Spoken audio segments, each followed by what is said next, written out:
বন্ধু, সমস্যাটা এখানে না যে তুমি কাউকে ভালোবাসো, সমস্যাটা হচ্ছে এখানে যে তুমি এক্সপেক্ট করছো তাকেও তোমাকে ভালোবাসতে হবে। আরে বন্ধু, সমস্যাটা এখানে না যে তোমার জীবনে তার অনেক গুরুত্ব, সমস্যাটা এখানে যে তুমি এক্সপেক্ট করছো তার জীবনেও তোমার সমান গুরুত্ব থাকতে হবে।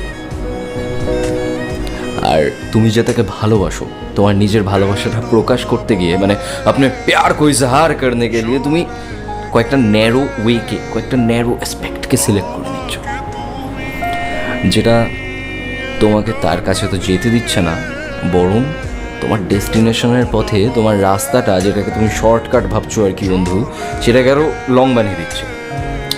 তো আশ্চর্য বিষয়, তুমিও তো অল্পতে গলে যাও দেখছি, দুদিন কথা হলো না হলো প্রেমে পড়ে গেলে। আরে সে কি তোমায় বলেছিল যে তাকে ভালোবাসতে? আরে সে কি তোমায়